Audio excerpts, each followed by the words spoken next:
कानून के विरोध में प्रधानमंत्री नरेंद्र मोदी के बयान दिया गया है और उन्होंने कहा है कि यह विरोध बिल का नहीं बल्कि किसान की आजादी का विरोध है। प्रधानमंत्री नरेंद्र मोदी ने कहा है कि कुछ लोग किसानों की जिंदगी में बिल्कुल बदलाव नहीं चाहते हैं, उन्हें किसानों की आजादी बर्दाश्त नहीं है। मोदी ने यह भी कहा है कि सिर्फ विरोध के नाम पर विरोध किया जा रहा है। आज किसान कहीं पर भी अपनी उपज को बेच सकता है, जो कि किसानों के हक में सरकार का फैसला है। सशक्त होगा, लेकिन आज देश देख रहा है कि कैसे कुछ लोग सिर्फ विरोध के लिए विरोध कर रहे हैं। साथियों, अब से कुछ दिन पूर्व देश ने अपने किसानों को अनेक बंधनों से मुक्त किया है। अब देश का किसान कहीं पर भी किसी को भी अपनी उपज बेच सकता है। लेकिन आज जब केंद्र सरकार किसानों को उनके अधिकार दे रही है, तो भी ये लोग विरोध पर उतर आए हैं। ये लोग चाहते हैं कि देश का किसान खुले बाजार में अपनी उपज नहीं बेच पाए। ये लोग चाहते हैं कि किसान की गाड़ियां जब्त होती रहें, उनसे वसूली होती रहें, उनसे कम कीमत पर अनाज खरीदकर बिचौलिए मुनाफा कमाते रहें। ये किसान की आजादी का विरोध कर रहे हैं।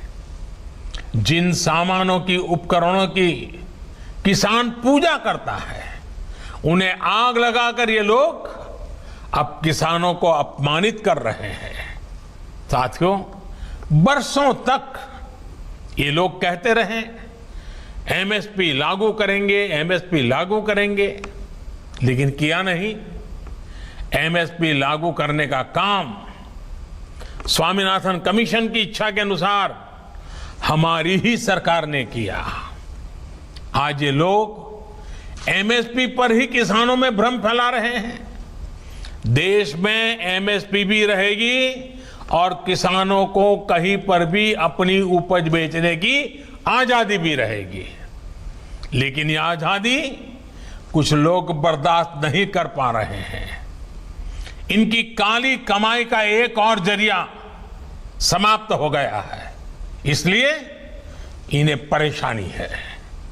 साथियों, कोरोना के इस कालखंड में देश ने देखा है कि कैसे डिजिटल भारत अभियान ने जनधन बैंक खातों ने, रुपे कार्ड ने लोगों की कितनी मदद की है। लेकिन आपको याद होगा, जब यही काम हमारी सरकार ने शुरू किए थे, तो ये लोग इनका कितना विरोध कर रहे थे। इनकी नजरों में देश का गरीब, देश के गांव के लोग अनपढ़ थे, अज्ञानी थे। देश के गरीब का बैंक खाता खुल जाए, वो भी डिजिटल लेन देन करें, इसका इन लोगों ने हमेशा विरोध किया। साथियों, देश ने ये भी देखा है कि जब वन नेशन वन टैक्स की बात आई, जीएसटी की बात आई, तो फिर ये लोग फिर विरोध करने के लिए मैदान में आ गए। जीएसटी की वजह से देश में घरेलू सामानों पर लगाने वाला टैक्स बहुत कम हो गया है। ज्यादातर घरेलू सामान, रसोई के लिए जरूरी चीजों पर टैक्स अब या तो नहीं है या फिर 5% से भी कम है।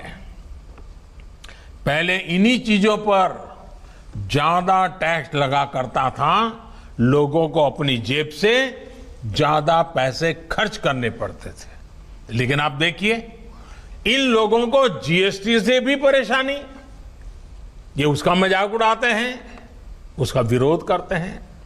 साथियों, ये लोग न किसान के साथ है, न नौजवान के साथ, और न ही देश के वीर जवान के साथ है। आपको याद होगा, जब हमारी सरकार वन रैंक वन पेंशन लाई, उत्तराखंड के हजारों पूर्व सैनिकों को भी उनका अधिकार दिया तो ये लोग इसका भी विरोध कर रहे थे। वन रैंक वन पेंशन लागू करने के बाद से सरकार पूर्व सैनिकों को लगभग 11,000 करोड़ रुपए एरियर के तो दे चुकी है।